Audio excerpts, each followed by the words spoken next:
din maaga pa, so libot-libot tayo ng konti habang may trabaho ng konti. Na pag pinag-uusapan ang Kimpaw, aniya, nako, yan ang malabo pa sa sabaw ng panis dahil kasal ng paunin sa Bakak, Bataan. Meron nga rin akong napanood pa, si Janine Gutierrez daw ay di umano'y buntis ngayon at si Paolo Abilino pa daw yung tatay.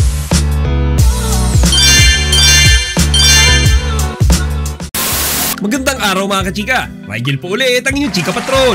Bago tayo magsimula mga kachika, inaanyayahan ko muna kayong mag-subscribe dito sa ating munting channel para palagi kayong updated sa mga latest at nagtitrending ng mga showbiz balita. Marami ang na-excite, partikular na ang mga Kimpaw fans sa muling pagkikita ni Kim Chiu at Paolo Abilino ngayong araw sa Ontario, California. Para sa mga hindi nakakaalam, July 31 kasi Ontario time gaganapin yung Kimpaw Fan Meet event. So siguro mga bukas na yan sa atin mga kachika. So hopefully nga mga kachika, magkakaroon ulit ng pagkakataon ang mga reporters na ma-interview ang Kimpaw ng magkasama. Gabi nga lang mga kachika, kitang-kita naman natin yung ngiti sa mga labi ni Kimi nung siya ay ini-interview din sa airport bago siya lumipad papuntang Ontario. Sa mga quick spot interview nga sa kanya dyan mga kachika, ay pinagtapat niya na hindi lang naman daw asap natin to yung ipupunta niya doon kasi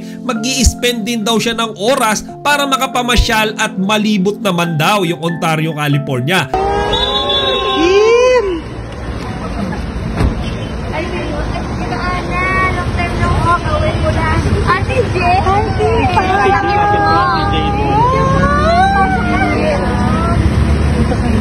To celebrate, to perform, and to see mga kababayan natin.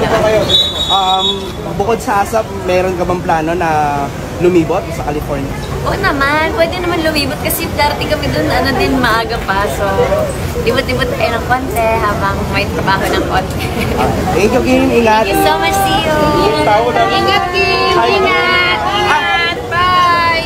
Siyempre kahit hindi niya sabihin dyan, automatic naman na yan na si Paolo Abilino ang kanyang makakasama o possibly pa makakadate habang siya ay namamasyal doon. Sabi din spotted na kasabay niyang bumiyahe sina Regine Velasquez Alcacid at Eric Santos papunta sa Ontario. Estimate ko mga kachika, mga 1 to 2 PM ngayong araw ang dating nila doon. Samantala mga kachika, meron na namang nagkakalat ng chismis ngayon patungkol kay Paolo Abilino at Janine Gutierrez. At ayon nga dito mga kachika sa chismis na ito, ikinasal na daw si Paolo kay Janine sa Bagak, Bataan. Mga kachika, ito na naman yung mga paunin issue na kahit alam naman nating lahat na matagal nang tapos, pilit pa rin binubuhay nitong mga fake news na vloggers. Panoorin nyo to mga kachika. Janine Gutierrez at Paolo Abilino, matagal na raw ikinasal, ay hindi pa rin lahat ng nangyayari sa paunin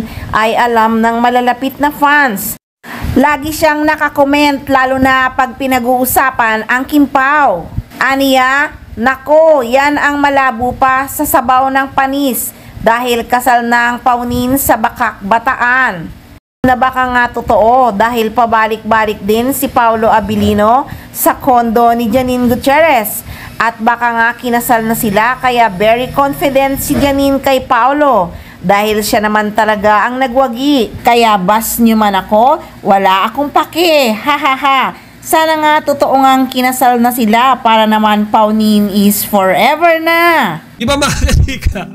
Ang tagal-tagal na ng issue na yan. Hindi ko alam bakit binubuhay pa nila pilit hanggang ngayon Diba yan nga yung sinasabi noon na ikinasal na nga daw si Paolo at Janine pero wala naman silang maipakitang ebidensya.